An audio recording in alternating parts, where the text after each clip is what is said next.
बिस्मिल्लाहिर्रहमानिर्रहीम। अस्सलाम वालेकुम नाज़रीन, इरफान हाशमी आपको शो में खुशामदीद कहता हूँ। आज 14 नवंबर और दिन है इतवार का।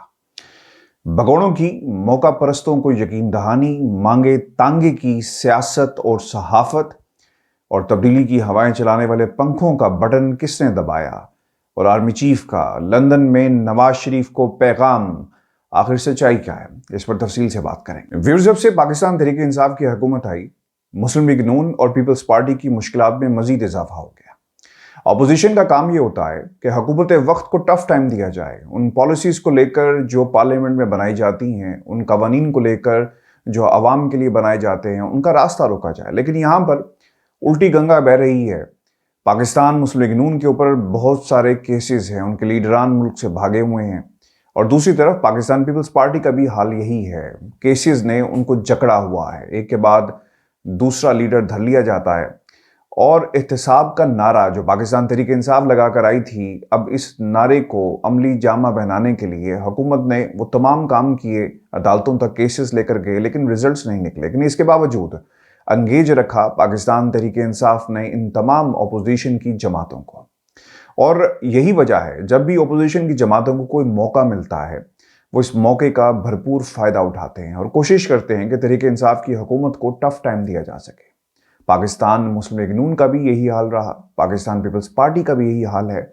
और बल्कि पीडीएम इसलिए बनाया गया, यानी एक महाज इसलिए खड़ा किया गया ताकि पाकिस्तान तहरीक इंसाफ की हुकूमत को गिराया जा सके, तनकीद की जा सके, और उन तमाम ताकतों को भी आड़े हाथों लिया जाए जो पाकिस्तान तहरीक इंसाफ की सपोर्ट करते हैं। और ये बात बरमला ना सिर्फ हुकूमत ने, बल्कि इसके अलावा पाकिस्तान की अपोजिशन जमातें भी कह चुकी हैं अपने बयानात की शक्ल में बार बार कि जितनी सपोर्ट अस्करी क़यादत ने पाकिस्तान तहरीक इंसाफ को दी, इस तरह की सपोर्ट कभी भी पाकिस्तान की तारीख में किसी भी जमहूरी हुकूमत को नहीं मिली।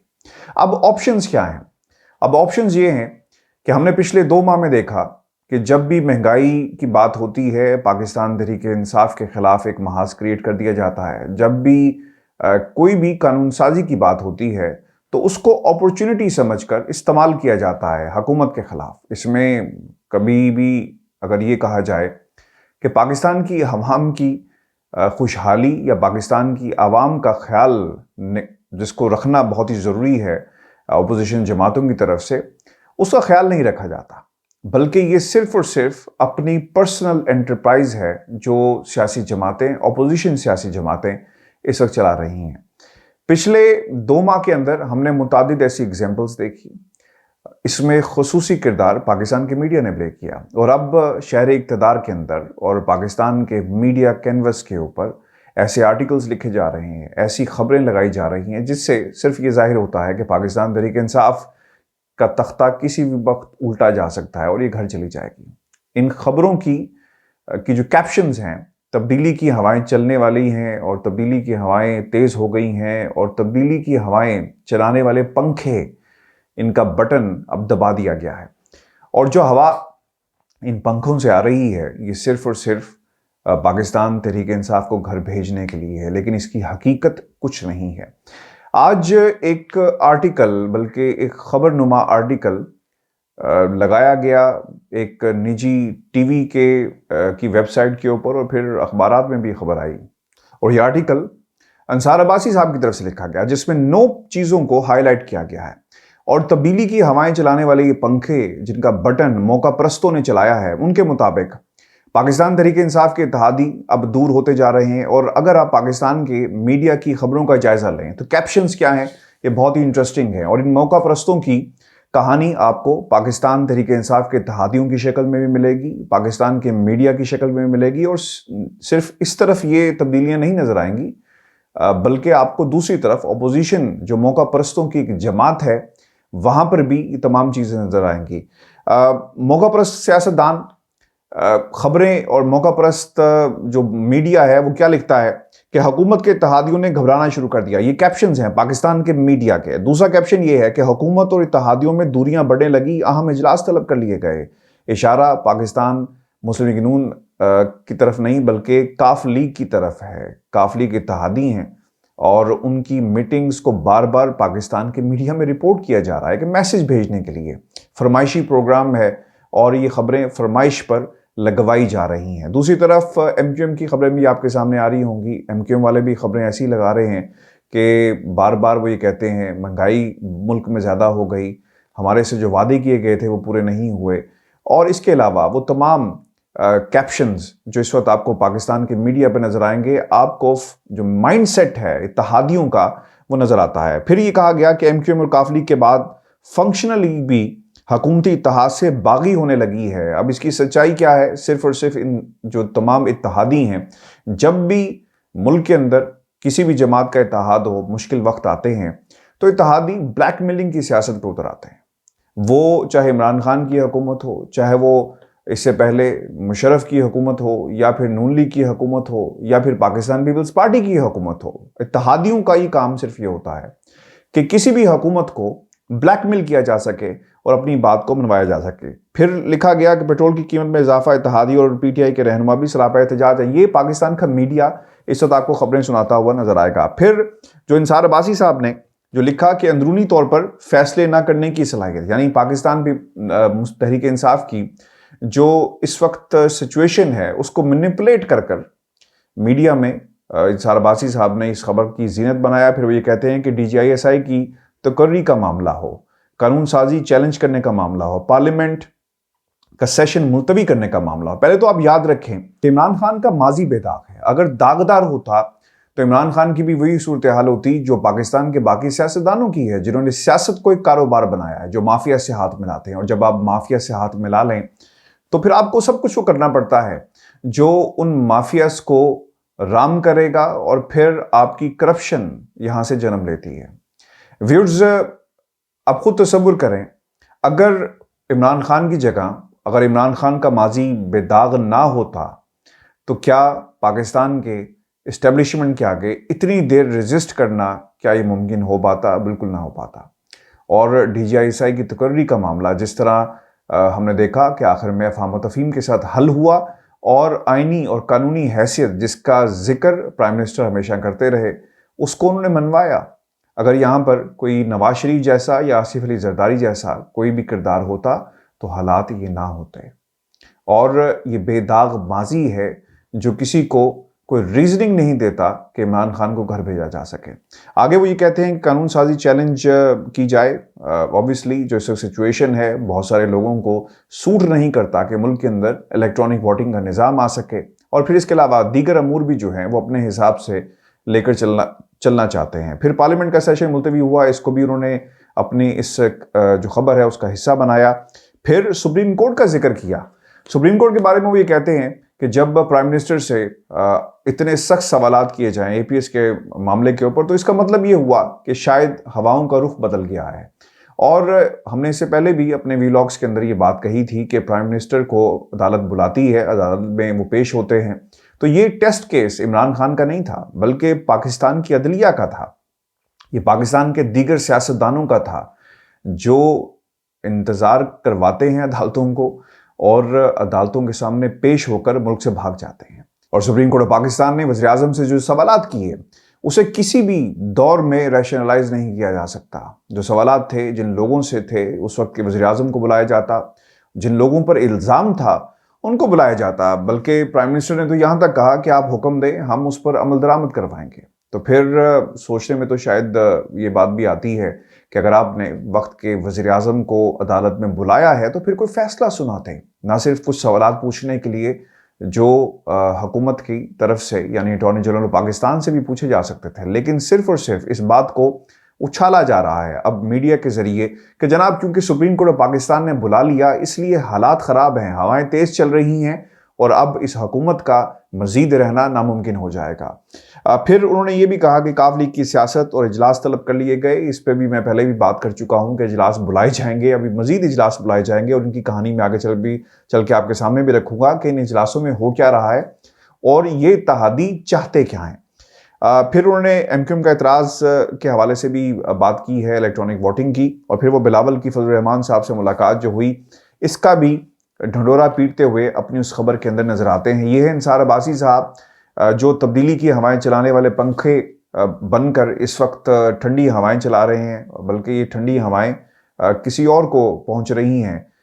ये ठंडी हवाएं इनके जो मौका परस्त किस्म के सियासतदान हैं, ऐसे मौका परस्त सहाफ़ियों की ज़रिए इन्होंने इस बटन को दबाया है ताकि ठंडी हवाएं आ सकें और पाकिस्तान की आवाम को एक दफ़ा फिर बेवकूफ़ बनाया जा सके कि जनाब कुछ दिन और हैं। मैंने आज बहुत सारी सख्त बातें भी कही, लेकिन ज़रूरत इसलिए भी थी कि आपके बहुत सारे मुझे कमेंट्स मौसूल हो रहे हैं जिसमें आपने कहा कि क्या वाकई पाकिस्तान तहरीक इंसाफ की हुकूमत घर जा रही है? हौसला रखें, पाकिस्तान तहरीक इंसाफ की हुकूमत कहीं नहीं जा रही। उसकी बुनियादी वजह यह है कि मुल्क के अंदर के हालात जो आम आदमी सब फेस कर रहा है, इसके अलावा वो हालात जो सरहदों के हैं, वो हालात जो अफगानिस्तान के हैं, वो हालात जो इस वक्त इंटरनेशनल सिनेरियो में पाकिस्तान के हैं, इससे कौन लड़ेगा? अगर एक बहरान मुल्क के अंदर आ जाए तो क्या पाकिस्तान की जो ताकतवर हलके हैं वो चाहेंगे कि एक अंदरूनी एक चैलेंज हो और फिर एक बैरूनी चैलेंज हो? तो पाकिस्तान इस वक्त मजीद चैलेंजेस को फेस करने का मुतहम्मिल व्यूअर्स नहीं हो सकता। फिर आपको ये बताते चलें कि भगोड़ों की मौका परस्तों को यकीन दहानी, मैंने ये प्रोग्राम के शुरू में कुछ बातें कही थी, इस पर भी मैं तफसील से बात करूंगा क्योंकि नवाज शरीफ साहब की बड़ी तफसील से गुफ्तगू हुई है मौलाना फजल रहमान साहब से और वहां पर क्या यकीन दहानियां कराई गई, एक भगोड़ा और दूसरा मौका परस्त। इस पर मैं तफसील से बात करूंगा, लेकिन सबसे पहले जो मांगे तांगे की सियासत है, इसको मैंने पहले भी बहुत ज्यादा हाईलाइट किया कि जब आप लोगों के पास नहीं जाएंगे, जमात को मजबूत नहीं करेंगे, तो फिर मांगे तांगे की सियासत होगी। इसमें तांगा पार्टीज भी आएंगी और फिर मांगे की सियासत भी साथ साथ चलेगी, यानी आप लोगों से के आगे हाथ फैलाएंगे वोट के लिए। और जब ऐसी हुकूमतें बनती हैं तो उनका मुस्तकबिल ऐसा ही होता है कि आपको बार बार इत्तेहादियों की बात माननी पड़ती है। काफ लीग इस वक्त सबसे आगे है। FATF का मामला आपको याद होगा, उस सब भी रहा और फिर उन्होंने कहा कि हम वोट नहीं देंगे। तो फिर इमरान खान साहब लाहौर आए, बाकायदा मुलाकात हुई और फिर हमने देखा कि मुन से इलाही साहब को एक वजारत मिल जाती है। आप एक ऐसी जमात हैं इत्तेहाद के अंदर जो अपनी बात मनवाने के लिए बार बार ये बातें कर रहे हैं। अब जो मजीद बातें कही गई हैं और जिस मीटिंग का हवाला मैं आपके सामने रख रहा हूँ, काफ लीग के अंदर ये बातें हो रही हैं और वे कहते हैं कि हमने आपको सेनेट का इलेक्शन लड़वाया, जितवाया और आपने तो हमसे वोट भी नहीं मांगा, इसके बावजूद आपको वोट दे दिए गए। तो ये एहसान जो है वो इत्तेहादियों की तरफ से जताए जा रहे हैं। फिर दूसरा जो सबसे बड़ा पाकिस्तान मुस्लिम काफ को जो मसला है, वही चाहते हैं कि पंजाब के अंदर तरक्याती कामों का जो फंड्स हैं उन्हें रिलीज़ किए जाएं और फिर दूसरी तरफ उनके जो हलकों के जो काम हैं वो किए जाएं। और फिर उन्होंने ये भी इल्ज़ाम लगाया कि जो पंजाब हुकूमत की इंतज़ामिया हर ज़िले में उनके कारकुनों के साथ जो सलूक रख रही है वो किसी सूरत भी कबूल नहीं किया जाएगा। और फिर सेनेट के इलेक्शन का मामला भी जो है वो काफ लीग बार बार इसको उठा रही है। व्यूअर्स, ये तो काफ लीग की सियासत है, हमेशा से सियासत रही। इससे अच्छे सिनेरियो में, यानी हालात आप सिर्फ तसव्वुर करें कि पाकिस्तान के अंदर नून लीग या पीपल्स पार्टी की हुकूमत बन जाए, तो काफ लीग को इससे अच्छी अपॉर्चुनिटीज नहीं मिलेंगी किसी और हुकूमत के अंदर, जहां पे वो अपनी बात भी मनवा सकें और इत्तेहादी बनकर खूब मजे लूटें। क्योंकि नून लीग पंजाब के अंदर अगर आ गई और हालात यकसर तब्दील हो जाएंगे, क्योंकि काफ लीग को फिर अपोजिशन में बैठना पड़ेगा अगर वो इलेक्शन में कामयाब हो जाते हैं। दूसरी तरफ MQM ने भी कुछ बातें कही हैं और MQM का भी किरदार हमेशा से ऐसे ही रहा। माजी में जो अखबारात की जो शाह सुर्खियाँ होती थी कि 9-0 वफ्त हुकूमती वफ्त पहुँच गया, ये एक दफ़ा नहीं बल्कि कई बार ऐसा हुआ कि नाराज अरकान को मनाने के लिए 9-0 पहुँच गए। आज भी MQM की वही हकीकत है और उन्होंने फ़ारूक जो पाकिस्तान के वफाकी वज़ीर बराए कानून हैं फ़ारूक नसीम साहब, उनको डिसऑन किया, इस वजारत को डिसऑन किया और वे कहते हैं कि हमारी एक मजीद कोटा भी जो है वजारत का बनता है। तो इस किस्म की बातें आपको ज़रूर मिलेंगी और वो लोग चाहते हैं कि मजीद कुछ फ़ायदे जो हैं इस इतिहास से उठाए जा सकें। तो व्यूअर्स, ये मौका परस्तों की सियासत है, मांगे तांगे की सियासत है और पाकिस्तान तहरीक इंसाफ को सोचना चाहिए आइंदा आने वाले इलेक्शंस के अंदर कि वो किस तरह अपनी जमात को मजबूत बनाएंगे। और राब्ता, इसलिए मैं बार बार पिछले 1 साल से कह रहा हूं कि अवाम के साथ राब्ता बहाल करें, अपनी कारकर्दगी को अवाम तक कन्वर्ट करें। जो पाकिस्तान तहरीक इंसाफ बिल्कुल फ्लॉप रही लोगों को अपनी कारकर्दगी बताने के हवाले से, और ये सारा डिस्क्रेडिट कहें या क्रेडिट कहें इनके वज़रा को जाता है जो अवाम तक नहीं पहुंच सके उस तरह जिस तरह दूसरी तरफ पाकिस्तान की अपोजिशन जमातें एक जो झूठ की सियासत है और झूठ का जो बयानिया है वो कौम के सामने रख रही हैं। व्यूअर्स, ये तो मौका परस्तों की सियासत है, लेकिन एक भगोड़े ने मौका परस्त सियासतदान को फ़ोन किया लंदन में, यानी नवाज शरीफ साहब ने फ़ोन किया। और इस फ़ोन की कहानी ये है कि एक तो पीडीएम का जो लॉन्ग मार्च होने जा रहा है, वो ये कहते हैं कि अगर किसी सूरत भी लॉन्ग मार्च हुआ तो पाकिस्तान मुस्लिम लीग नून आपका साथ देगी। फिर वो ये भी कहते हैं, यानी नवाज शरीफ साहब की फजल रहमान को यकीन दहानी हुई कि आप आगे बढ़ें और जो आपको सपोर्ट चाहिए होगी हम आपको देंगे। क्योंकि पहले भी फजल रहमान साहब ये कहते रहे कि जनाब बच्चे अगर सड़कों पर आएंगे तो इनका खर्चा कौन देगा, यानी इसको फंड कौन करेगा। अगर कोई शख्स ये कहे कि जनाब ये सिर्फ और सिर्फ बच्चे एक सड़कों पर आ जाएंगे और फजल रहमान साहब के कहने पे आ जाएंगे, बिल्कुल आ जाएंगे, लेकिन इस तहरीक को फंड करने के लिए आपको पैसे की ज़रूरत है। और फजल रहमान साहब बार बार फ़ोन करके इस श्योरिटी को लेते हैं कि जनाब हम आ जाएंगे लेकिन बदले में हमें क्या मिलेगा। तो ये सिर्फ और सिर्फ बदले की और मांगे तांगे सियासत जो है यहाँ पर भी चल रही है। और जो दूसरी बात कहेगी, यानी एक शख्स जो पार्लियामेंट में जिसका कोई किरदार नहीं, पाकिस्तान की अदालतों से भागा हुआ है और इश्तिहारी है, वो ये कहता है कि पार्लियामेंट के अंदर आपने टफ टाइम लेना है और अपोजिशन इत्तेहाद बहुत अच्छा है, इसे मजीद मजबूत करें। यानी पाकिस्तान पीपल्स पार्टी का दूर दूर तक नामो निशान नहीं है, लेकिन फिर भी ये कहा जाता है कि जनाब इस इत्तेहाद को मजीद मजबूत करें। और फिर ये भी कहा गया फजल रहमान की तरफ से, जिसको मीडिया ने रिपोर्ट किया, कि हुकूमत को मजीद वक्त देना अवाम और मुल्क से जुल्म होगा। वाइब्स आ रही हैं जी कि कहीं ना कहीं इन्होंने कोशिश की पाकिस्तान के ताकतवर हलकों से मिलने की, बैकडोर जो डिप्लोमेसी कहीं से या चोर दरवाज़ा कहें सियासत के अंदर, जिसको ये हमेशा अपनाते रहे हैं कि जनाब हमें भी मौका दिया जाए। अब इन्हें वहाँ से भी मुंह की खानी पड़ी है और वो बयानियाँ जो चलाने की इन्होंने कोशिश की कि किसी तरह हालात प्रेशराइज किए जाएँ पाकिस्तान तहरीक इंसाफ की हुकूमत को, खुसूसन इमरान खान को। और जब आप प्रेशर में होते हैं तो यकीनन आप गलती करते हैं, कोई ऐसा बयान दे देते हैं जो आपको इदारों से दूर कर देगा। और जिस अंदाज में इन्होंने इस जो DGISI की तकर्री का मामला था, इसे मैनिपुलेट किया, ये इसकी जिंदा मिसाल है। लेकिन इस महाज के ऊपर भी इन्हें मुंह की खानी पड़ी। व्यूअर्स, बाकायदा राब्ते अब हो रहे हैं और सियासत के मैदान के अंदर नवाज शरीफ को ज़िंदा रखने के लिए, रेलिवेंट रखने के लिए राब्ते किए जा रहे हैं। और दूसरी तरफ जो आर्मी चीफ की एक अफवाह इस वक्त आपको इस्लामाबाद में मिलेगी, वो अफवाह ये है कि शायद आर्मी चीफ ने, कमर जावेद बाजवा साहब ने, नवाज शरीफ साहब को कोई ऑप्शंस भेजे हैं और कहा है कि जनाब ये ऑप्शंस हैं। और ये कहा जा रहा है कि मज़ीद, यानी जैसा मैंने पहले भी बताया कि रेलिवेंट रखने के लिए नवाज शरीफ को सियासत में, यानी वेंटिलेटर पर ज़िंदा रखने के लिए ये ऑक्सीजन का काम करती हैं चीज़ें। और अब आपने एक शोशा सुन लिया कि आर्मी चीफ की तरफ से कोई बात जो है पैगाम पहुंचाया गया है। याद रखें, यह अफवाहों का बाजार मजीद कुछ माह तक आपको इसी तरह नजर आएगा, क्योंकि पीडीएम अगर इजलास बुलाती है और लॉन्ग मार्च करती है, इसका नतीजा नहीं निकलेगा। वो मैं मुतादिद बार प्रोग्राम्स में आपके सामने रख चुका हूं कि क्यों नहीं निकलेगा, क्योंकि सर्दी इस्लामाबाद में शुरू हो जाएगी और फिर ये मुश्किल हो जाएगा। और फिर लॉन्ग मार्च के बाद अंजाम क्या होगा, फेस सेविंग कैसे होगी, ये तमाम चीज़ें जो हैं इस वक्त पीडीएम की क़यादत नवाज शरीफ और फजल रहमान साहब इस वक्त सर जोड़कर बैठे हुए हैं। लेकिन इन खबरों में कोई सदाकत नहीं है कि आर्मी चीफ ने किसी किस्म का पैगाम नवाज शरीफ को भिजवाया है, क्योंकि याद रखें उन केसेस का क्या होगा जो नवाज शरीफ के ऊपर हैं, उन केसेस का क्या होगा जो मरीम नवाज के ऊपर हैं, और फिर किस तरह ये मफाहमत हो सकती है उस सूरत हाल में जब पाकिस्तान के अंदर एक इलेक्टेड हुकूमत मौजूद है।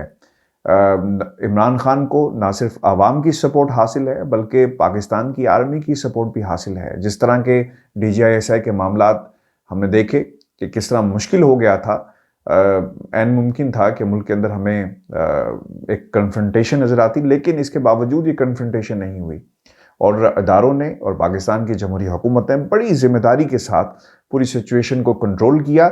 लेकिन ये नहीं हो सकता कि आर्मी चीफ, वक्त का आर्मी चीफ, वक्त का सिपा सलार यहाँ से कोई पैगाम भेजे लंदन और फिर कहे कि जनाब हम नवाज शरीफ को एक ऑप्शन के तौर पर मुल्क में वापस लाना चाहते हैं, क्योंकि सिर्फ और सिर्फ नवाज शरीफ को सियासी तौर पर रेलेवेंट रखने के लिए, उसकी अहमियत को मज़ीद उजागर करने के लिए इस किस्म की खबरें मार्केट में आपको बहुत मिलेंगी। और ये बात कि तब्दीली की हवाएं चलाने वाले पंखे ना सिर्फ तब्दीली की हवाएं चला रहे हैं बल्कि ये अफवाहों का बाजार भी गर्म कर रहे हैं। व्यूअर्स, ये हमारा आज का शो था। अपने कमेंट्स मुझे ज़रूर भेजें और ये जो सिचुएशन इस वक्त मुल्क के अंदर डेवलप करने की कोशिश की जा रही है, इस पे हम मज़ीद भी बात करेंगे। अपनी राय ज़रूर मेरे साथ शेयर करें और मैं उसके तनाजुर में अगला प्रोग्राम ज़रूर करूँगा। मुझे इजाज़त दीजिए। अल्लाह ने के बाद।